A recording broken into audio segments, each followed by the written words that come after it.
All right, let's dive right in.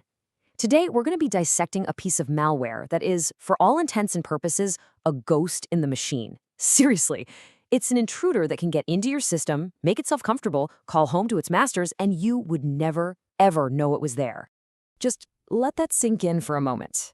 From your point of view as the user, absolutely nothing happens. There are no pop-ups, no weird slowdowns, and definitely no ransom notes. Your computer is running just fine. But under the surface, in the background, a silent infection has already taken hold, and it's just waiting for its next set of orders. So, what is this thing?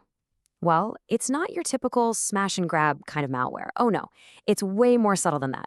It's built on two core ideas that make it incredibly good at staying hidden. First off, it's what we call a loader. You see, its main job isn't to mess with your files or steal your data, at least not right away. Its one and only goal is to be a sleeper agent. It gets a foothold on your system, and then it just waits. It waits patiently for instructions to download the real attack down the road. And second, it lives off the land. Now, this is a brilliant tactic.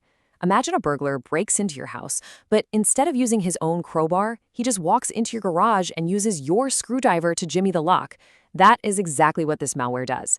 It uses trusted, built-in Windows tools to do its dirty work, which makes all of its activity look like perfectly normal system behavior. Okay, so how does this whole infection actually happen?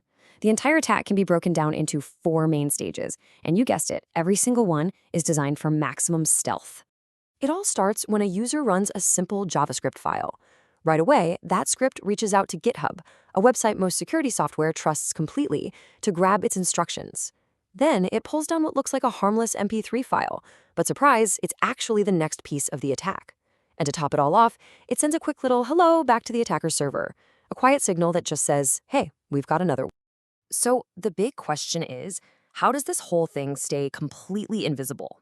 It's not magic, you know. It's actually a combination of really clever tricks designed to fool both you and your security software. For starters, every single action is launched with a special command that tells Windows, hey, run this, but don't you dare show a window for it. So it's all happening, but it's completely invisible to the eye. Then, the bad files are given the most boring names you can think of, stuff like update or firewall, so they just blend in. And maybe the most clever part? The script actually injects random junk into its own code, which means every single infection has a unique fingerprint, helping it dodge those traditional antivirus scanners. And this is where you can really see the difference in philosophy. You know, unlike ransomware, which is loud and flashy and demands your attention right now, this loader is the exact opposite. It does not want to be found. Its entire value is in its silence, in its ability to just sit there for weeks, maybe even months, waiting for the perfect time to strike. Now, being sneaky is one thing, but this malware is also incredibly tough to get rid of. It's designed to survive, even if a security person starts poking around. And it does this with a technique that is just beautifully simple, but so powerful. And that brings us to this number 6. What do you think this represents? It's not the number of files it drops or the number of servers it talks to. Nope, it's the number of safety nets it builds for itself. The malware creates 6, count 'em, 6 separate scheduled tasks, and all of them are designed to relaunch and repair the infection. They run twice a day, every single day. So if a defender finds and deletes one, or maybe even 3 or 4 of them, it doesn't matter. The others will just bring the malware roaring back to life. It's basically a self-healing infection, which makes cleaning it up by hand an absolute nightmare. But here's the good news. Despite all these clever tricks, this attack is not invincible. It has predictable patterns, it has weak points. So let's flip the script and build our defense by looking for the breadcrumbs that it can't help but leave behind. For all the defenders out there, the key is to look for things that just don't feel right. A Windows script suddenly firing up PowerShell? That's a huge red flag. A whole bunch of new scheduled tasks just popping up out of nowhere? You gotta investigate that. Network traffic going to GitHub from a computer in, say, your accounting department? That's pretty suspicious. And a system trying to run an MP3 file like it's a program? Yeah, that should be setting off every single alarm bell you have. But here's the crucial takeaway.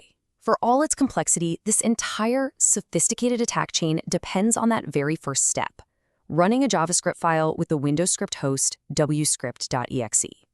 For a lot of companies that don't even need this feature, just blocking that one process can shut down this whole threat before it even gets a chance to start. And that really brings us to the final thought here. This malware's greatest weapon is using your own computer's trusted tools against you.